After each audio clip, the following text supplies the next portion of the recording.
Okay. Good morning guys. May tuturo ako sa iyo pero bago yan, harvest muna tayo. Tingnan nyo to. Ang laki guys. Pwede nang pangonsumo sa ito maliit na area lang backyard pero tingnan nyo naman oh. Hindi nyo na bibilhin yan, ang mahal ng ampalaya. I-harvestin natin. Kita nyo? O diba? O, putol, harvest. Ngayon ang gagawin nyo, itong tinanggal nyo dito na pambalot ng ice candy, ice wrapper na jumbo para hindi masayang. Lapag muna natin dito yan, hugasan naman yan eh. Ngayon, itong nagamit nyo na, ang gagawin nyo, ibalot nyo rin sa mga bagong sa mga bagong similya. Kagaya nito, pero wag nyo nang palakihin ng ganito kasi kakagatin na ng fruit borer yan. Igaganyan nyo lang oh. Igaganyan nyo lang. Tapos pagka may butas na yan, kailangan may butas din dito. Tusukin nyo lang ng toothpick. Bumili lang kayo ng toothpick. Tapos itong wrapper na to 30 pesos lang ito. Tapos ang dami na. Ganyan lang gagawin nyo guys.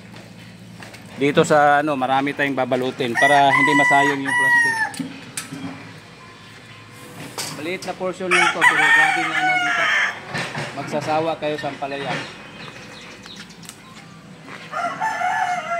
Tapos ang ampalaya, bago nyo itanim, ibabad nyo muna sa tubig ng mga 30 minutes. Bili lang kayo dyan sa mall ng mga ano. Kahit nasa paso, pwede. Kagaya nito, pwede na itong balutin, no? Pwede na itong balutin, ganito kaliit. Kasi kung hindi nyo balutin yan, yan pa, oh, meron pa, oh, malaki na to. Ito, kailan lang binalot yan. Diba? Ganun lang pagbalot, ipasok nyo lang yan dyan. Ipasok nyo lang yan dyan. Pagkatapos, i-clip dito, tusok ng toothpick. Wala, is that simple. Diba?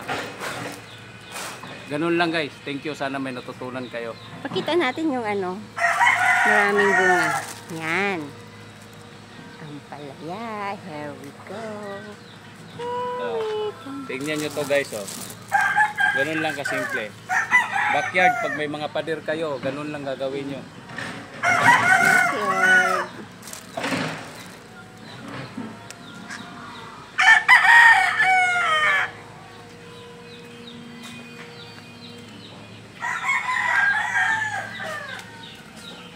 Oh, ito pa isa.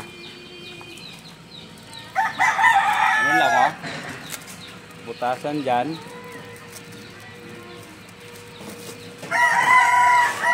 Pagkatapos, ito siya, bago din, tatanggal naman yung bulaklak niyan.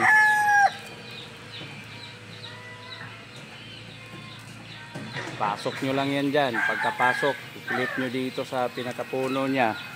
Pagkatapos, tusukin ng ano, plastic, ng toothpick. Kasi pag bibili pa kayo ng fruit borer na ano, liquid, mahal yon. Pagkatapos, i-invite nyo lang yung mga fruit borer sa buong lugar nyo. At least ito, once may balot mo na siya, ulan, init, protektado na yan. Okay na.